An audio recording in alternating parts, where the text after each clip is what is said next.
आप देख रहे हैं द डिजिटल ब्रॉडकास्ट और आज इस सीरीज़ का 5वां प्रोग्राम चल रहा है जी। मैं इंटरव्यू करता हूँ, पॉडकास्ट करता हूँ। मेरा नाम शाहिद जमील है और आज हम ओस्लो के एक सबसे बड़े पार्क में, जिसको हम कहते हैं जी फ्रोगनर पार्क, इसको हम वीगेलैंड पार्क भी कहते हैं। वीगेलैंड पार्क इसलिए हम कहते हैं क्योंकि इसका जो जिसके यहाँ पर सबसे ज़्यादा जो बुत हैं, जो मुजस्मे हैं, उसका जिसने बनाए हैं, जो मुजस्मे जिसने तराशे हैं, उसका नाम था जी वीगेलैंड।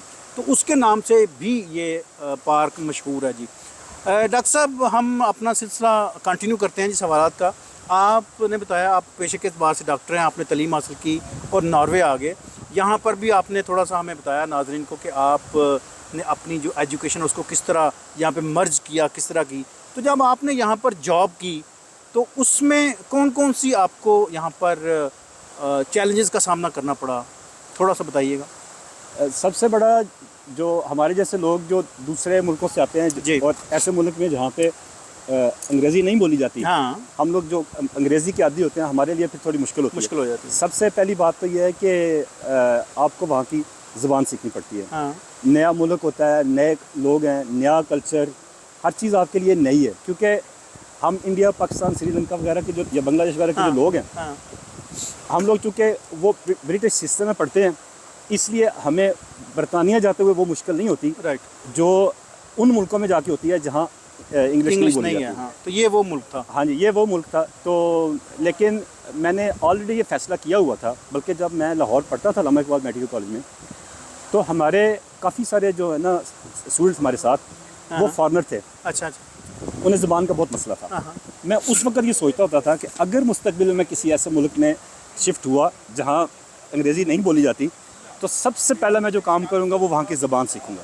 राइट, क्योंकि हमारा प्रोफेशन इस तरह का है कि ये ज़िंदगी और मौत का मसला होता है कि मरीज़ को चांस नहीं ले सकते। आपकी बात की समझ आनी चाहिए और आपको मरीज़ की बात की समझ आनी चाहिए, वरना कोई गलत फहमी हो जाए तो उस बहुत बड़ा खुमियाजा it can cost a life, a whole life. तो इसलिए मैं जब यहाँ पे फिर आया तो मैंने ये टारगेट रखा था अपने लिए कि मैं इस तरीके से नॉर्वेजियन सीखनी शुरू करूँगा कि 3 महीने बाद मैं बोलनी शुरू कर दूँ। 3 महीने बाद मैंने नॉर्वेजियन बोलनी है। मैंने अपने आप को बार बार कहता था। वाह वाह वाह। तो 5 मई थी शायद जब मैं आया, 8 को मेरी शादी हुई 3 दिन बाद, और 3-4 दिन बाद ही मैंने जो है ना नॉर्वेजियन पढ़नी शुरू कर दी। मैंने कहा जी मुझे किताबें ला के दें। तो घर वाले कहते हैं कि भाई अभी नहीं शायद थोड़ा घूमो फिरो। मैंने कहा घूमने फिरने के लिए सारी ज़िंदगी पड़ी है, ठीक है ना, घूमे भी फिरेंगे भी, लेकिन यह है कि मैं ये टाइम इस्तेमाल करना चाहता हूँ, कंज्यूम करना चाहता हूँ। बस खैर वो किस्सा मुख्तसर के मैंने घर में पढ़नी शुरू कर दी। और जब मैंने नॉर्वेजियन कोर्स रेगुलर शुरू किया स्कूल में, तो उस वक्त मैं वो 2 किताबें पढ़ चुका था जो उन्होंने पढ़ानी थी, पहली और दूसरी जमात में पढ़ानी थी। वाह जी वाह। वो मैं ऑलरेडी पढ़ चुका था। तो फिर मुझे उसने वहाँ पे जो टीचर थी उसने कहा कि नहीं, तुम पाकिस्तान से डॉक्टरी करके आए हो, तुम्हें यहाँ पे नहीं पढ़ना चाहिए। एक और स्कूल था, मैंने कहा मैंने वहाँ अप्लाई किया हुआ। कहती नहीं, तुम जो है ना यूनिवर्सिटी में अप्लाई करो। उसने फिर मेरी जगह पे मुझे, क्योंकि मुझे तो पता ही कोई नहीं था किसी बात का, उसने फिर मेरी हेल्प की, उसने अप्लाई किया, फॉर्म फिलअप किया। तो मुझे फिर जो है वहाँ पे यूनिवर्सिटी में जगह मिली। बिल्कुल, वहाँ पे मैंने नॉर्वेजियन सीखी और मैं आने के 5.5 महीने बाद नॉर्वेजियन कोर्स से कम्प्लीटली फ़ारिग हो गया। वाह वाह वाह। आप दोस्तों, मैं आपको बताता चलूँ कि नॉर्वे चूँकि यहाँ पर डिफरेंट लैंग्वेज है और यहाँ पे जो सबसे बड़ी जो हम लोगों को मुश्किल पेश आती है वो है जी लैंग्वेज की। और क्रेडिट गोज़ टू यू, मैं सच्ची बात कह रहा हूँ क्योंकि मैंने भी इस रास्ते से मैं गुजर के आया हूँ। 6 महीने में, 5.5 महीने में, 5 महीने में लैंग्वेज करना कोई हालाजी का कार नहीं, बड़ा मुश्किल काम है। अच्छा डॉक्टर साहब, एक बात मुझे बताइएगा, अब हम इसका थोड़ा सा ना पैटर्न थोड़ा सा बदलते हैं। अब आ जाते हैं कि आपका जो दूसरा जो आपकी शख्सियत के अंदर जो एक हुस्न है वो है जी लिखावत। आप लिखा रही हैं और बड़े शानदार लिखा रही हैं। आपने एक किताब भी लिख रखी है, 1-2 और ज़ेर तबाह हैं। मेरी ये खुशनसीबी है कि मैं इनकी बुक लॉन्चिंग में था और वो इनकी किताब थी बर्फ़ज़ार। इनके जो शायाशुदा कॉलम थे उन पे वो मुरतब की गई थी वो किताब। जी। डॉक्टर साहब, उसके बारे में थोड़ा सा बताइएगा हमारे नाज़रीन को। वो किताब आपने लिखी, ऑलरेडी वो कॉलम्स आपने लिख रखे थे और वो बड़े वज़नी किस्म के कॉलम थे। बड़ी उसमें आपने बड़ी ना औखी लैंग्वेज आपने इस्तेमाल की और बड़ा टफ था वो लैंग्वेज। हाँ जी। मैं असल में ना पहले भी लिखता था थोड़ा बहुत, लेकिन कभी बाकायदा लिखने का नहीं सोचा था। थोड़ा बहुत ज़ाहिर है वो हमारे शौकिया हमारे एक टीचर होते थे जब मैं खारियन कैंट में पढ़ता था कॉलेज में, राना गुलजार साहब, वो हमें काफ़ी मतलब प्रैक्टिस करवाते थे लिखने की, तो थोड़ा बहुत था शौक था। लेकिन मैंने कभी बाकायदा नहीं लिखा। तो ये जब फेसबुक आया, सोशल मीडिया पे आया ना, उस वक्त फिर मैंने थोड़ा थोड़ा कभी कोई पोस्ट लगा दी, कभी कोई किसी पे कमेंट कर दिया। तुसी छड़े तो, कुछ नहीं तुसी आपने तो जनाब कोई टॉपिक नहीं छोड़ा। अच्छा, उसके बाद जब स्पेशली मतलब अब ये आपके नाज़रीन भी दोस्त भी सुनते हंसेंगे, जब इमरान खान ने धरना दिया है ना, वहाँ से फिर पहले दिन जब मैंने वो नहीं, उससे पहले लिखता रहा हूँ, उससे पहले भी मैंने लिखे हैं, धरने से पहले भी लिखे हैं, जी। लेकिन बाकायदा उसके बाद लिखना शुरू किया। जब मैंने देखा ना कि यार मुझे बड़ी तकलीफ हुई कि यार ये क्यों कर रहे हैं ऐसे, तो इनको नहीं करना चाहिए। तो मैंने फिर उस फेसबुक पे लिखा, वो मैंने थोड़ा लिखता फिर आप रवा हो गए। हाँ जी, वो फिर हमारे सबके बड़े मोहतरम बड़े सीनियर साफ़ी हैं, मेरा ख्याल है नॉर्वे के सबसे मोहतरम और बड़े साफ़ी हैं मोहतरम सैयद मुजाहिद अली साहब। फिर उन्होंने मुझे काफ़ी मेरी हौसला अफजाई की। मुझे कहते हैं कि डॉक्टर साहब आप बाकायदा क्यों नहीं लिखते, ये जो आप फेसबुक पे लिखते रहते हैं इसको बाकायदा कॉलम की शक्ल में लिखें। फिर हमारे एक और दोस्त हैं अली असगर अब्बास साहब, पाकिस्तान में नज़ीर नाजी साहब के छोटे भाई हैं, सगे भाई हैं। फिर उन्होंने वो देखा फेसबुक पे, तो उन्होंने कहा कि डॉक्टर साहब आप लिखें, क्यों नहीं लिखते। तो फिर इस तरह दोस्तों के हौसला अफजाई पे, उनकी मोटिवेशन पे फिर मैंने बाकायदा लिखना शुरू किया। फिर वो अखबारों में भी शाया होते रहे, कारवान में भी शाया होते रहे, फिर वो दिन में भी शाया होते रहे।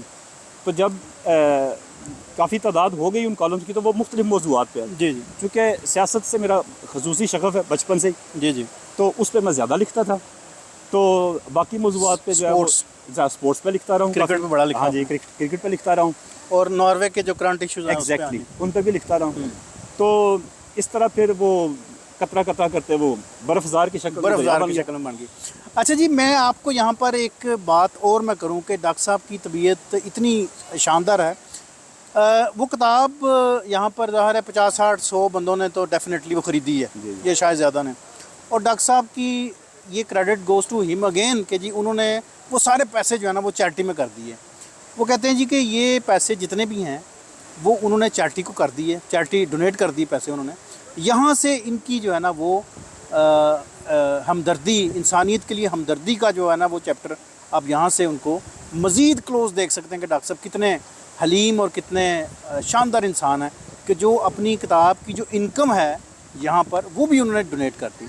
और मैं एक और भी बात बताता चलूँ कि डॉक्टर साहब हमेशा जितने यहाँ पे प्रोग्राम्स होते हैं, मुशायरे होते हैं, यहाँ पे उर्दू तरवीज के लिए जितने प्रोग्राम होते हैं, उसमें यकीन करें ये चंद एक दोस्त हैं, मैं उनका नाम भी ले सकता हूँ, जिनमें सर फरिश्ता जी मोहम्मद अदरीस लाहौरी साहब जी, ये और डॉक्टर साहब, ये दोनों और बाकी इनकी पूरी टीम जो है दरीचा की, वो अपनी जेब से पैसे लगा के यकीन करें उर्दू की तरवीज के लिए, उर्दू के फ़रोग के लिए काम करते हैं। जो मैं हमेशा जी आपका ममनून रहूँगा, मेरा इदारा आपकी काविशों का हमेशा जो है ना वो ममनून रहेगा कि आपने दियारे गार में रहते हुए अपनी इस लैंग्वेज को इसको फ़रोग बख्शा, इसकी तरवीज के लिए आपने बहुत काम किया जी। इनकी एक क्वालिटी ऐसी है जो मुझे ज़ाती तौर पर बड़ी पसंद है। आप शायर हैं, कॉलमिस्ट हैं, लिखते हैं, और एक बहुत बड़ी अदबी तंजीम के आप सदर हैं। ये तंजीम 2011 में इसको यहाँ पे रजिस्टर किया गया और उसके बिहाफ पे यहाँ पर दर्जनों ऐसे प्रोग्राम किए गए जिसका मैं ज़ाती तौर पर गवाह हूँ और आप लोग भी गवाह होंगे। उस तंजीम का नाम है जी दरीचा के बारे में जी आज हम डॉक्टर सैयद नदीम साहब से जिक्र करेंगे, पूछेंगे इनसे कि इस तंजीम की रजिस्ट्रेशन, इसका काम करना, इसका मकसद और इसकी जो थीम है उसके बारे में डॉक्टर साहब हमें बताइएगा कि दरीचा किस तरह यहाँ पर इसकी तश्कील हुई, इसका क्या मंशूर है और आप लोग किस तरह काम कर रहे हैं। दरीचा जी हमने जैसे कि आपने बताया अभी 2011 में ये तंजीम हमने बनाई, राइट।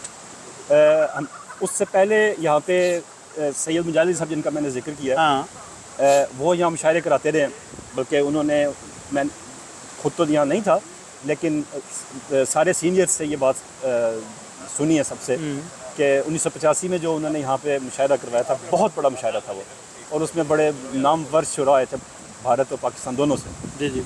तो उसके बाद फिर जमशेद मसरूर साहब हैं, वो मुशायरे करवाते रहे हैं। उन्होंने काफ़ी मुशायरे करवाए यहाँ पे, कुछ में हम खुद भी शरीक होते थे। उसके बाद फिर अपने दोस्त हैं हमारे ज़मीर तालिब साहब, लेकिन चूँकि वक्त गुजरने के साथ साथ फिर ये एक्टिविटीज़ थोड़ी सी जो है, ये सरगर्मियाँ थोड़ी कम हो गई, तो ज़मीर साहब ने कहा कि नहीं, हमें ये शमा आगे चलानी चाहिए। सीनियर्स जो हैं हो सकता है वो थक गए हो, तो हमें चाहिए कि आगे इसको चलाएं। ज़मीर साहब, मैं, इदरीस साहब, हमारे एक और दोस्त है तारिक मिर्ज़ा, जी, तारिक मिर्ज़ा साहब, हमने फिर बैठ के तो ये तंजीम बनाई। फिर हमारे साथ उस वक़्त थी मीना जी, मीना ने बहुत काम किया शुरू में हमारे साथ। फिर हमारी टीम में शामिल हो गए अपना इमरान और यासर। हाँ, तो हमारी ना एक अच्छी खासी टीम बन गई। तो हमने शुरू में सबसे जो हमारा पहला प्रोग्राम हुआ था, जी, वो उसमें अमजद, इस्लाम अमजद और अनवर मसूद साहब, दोनों आए थे। वाह। तो जब चूँकि वो हाल उस वक्त बिल्कुल फुल था, तो हमने अमजद साहब को बताया कि ये हमारा पहला प्रोग्राम है। अच्छा। तो अमजद साहब बड़े हैरान हुए, कहते हैं कि जी आपका ये पहला प्रोग्राम है, लेकिन हमें तो लगा जैसे कि आप बड़े अरसे से करवा रहे हैं। मैंने कहा नहीं जी, हमारा पहला प्रोग्राम था। तो उसके बाद चल हम लोग करवाते रहे हैं, म्यूज़िक कंसर्ट हमने करवाए हैं। रफ़ाकत अली साहब आते रहे हैं, हॉलैंड से आते रहे हैं, पेरिस से गुलकार आते रहे हैं, तो वो हमारे प्रोग्रामों में जो है वो गाते रहे हैं। उसके बाद हमने कई किताबों की रूनुमाई करवाई है। जी।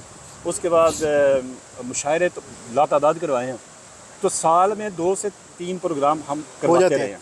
अच्छा जी, मैं यहाँ पर एक और बात मैं करता चलूँ कि जब किसी किताब की रूनुमाई होती है, तो ये दरीचा जो है ना, वो अपने बिहाफ पे उनको शील्ड भी पेश करते हैं, उनको फूलों के गुलदस्ते भी पेश करते हैं, और सिंधी अजरक जो मुझे ज़ाती तौर पर बड़ा पसंद है जी, वो इनका अमल, वो उनको स्पेशली वो सिंधी अजरक जो है ना, वो उनको गिफ्ट करते हैं। हमने ये फैसला किया था उस वक्त कि हम ये 3 चीज़ें जो है ना ये देंगे। एक शील्ड लाजमी देंगे और सिंधी अजरक।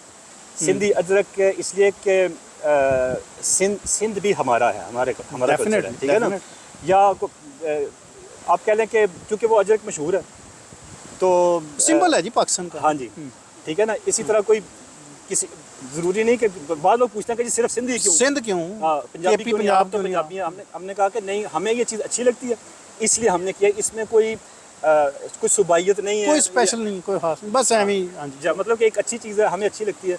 और मैंने इसलिए जिक्र करना ज़रूरी समझा था क्योंकि मुझे ज़ाती तौर पर बड़ा पसंद है जब इदरीस लाहौरी साहब या आप उस गेस्ट को वो सिंधी अजरक आप पेश करते हैं ना, तो बड़े ज़बरदस्त वो मोमेंट होते हैं। जी, वंडरफुल। तो दूसरा ये है कि हमने ख़ुद भी प्रोग्राम करवाए हैं और बाज़ दूसरी तंजीमों के साथ मिल के भी किए हैं, और उनके लिए भी, कि जैसे वो मुस्तफ़ा कुरैशी साहब जब हाँ, थे यहाँ, बिल्कुल, तो तकरीबन रूनुमाई थी अकरम मलिक साहब की। अकरम मलिक साहब। तो इस तरह के हमने दूसरी अपनी तंजीमों के साथ मिल के भी काफ़ी प्रोग्राम करवाए। अच्छा डॉक्टर साहब, मैं इस बात को आगे बढ़ाते हुए, जिस तरह अभी आपने जिक्र किया, आपको याद है कि कोविड में मैं, आप, इदरीस साहब और शाहरुख साहब, हम एक टेबल पे बैठे थे। कोविड से पहले की बात आई थी, तो हम प्लान कर रहे थे कोई प्रोग्राम यहाँ पे अरेंज करने का, लेकिन अनफॉर्चुनेटली वो प्रोग्राम ना कंडक्ट कर सके क्योंकि कोविड की वजह से जो है ना वो मुल्क जो है ना लॉकडाउन में याद है, हमने 20 मार्च उसकी तारीख भी रखी थी। जी माशाल्लाह। तो हमने डेट भी रखी थी, और 13 मार्च को मुझे याद है जी, 13 मार्च को मेरा 12 मार्च को लॉकडाउन लग गया था जी। हमारी जो प्राइम मिनिस्टर है जी आर्ना सूलबर्ग, वो टीवी पे आई और उन्होंने जनाब ये इंकशाफ किया जी कि अब जी मुल्क को जो नाम बंद करना पड़ेगा। बिल्कुल। तो वहाँ पर भी हमारी डॉक्टर साहब से मुशावरत थी, तो वो चूँकि जिस तरह जिक्र किया है इन्होंने जी कि हम कोलैबोरेट करते हैं दूसरी तंजीमों के साथ, तो वो प्रोग्राम भी अगर होता तो यकीनन वो बड़ा शानदार प्रोग्राम होता। वेल, ये तो एक खुदाई फैसले हैं जी, इस पर तो ज़ाहिर है हम कोई बहस नहीं कर सकते जी।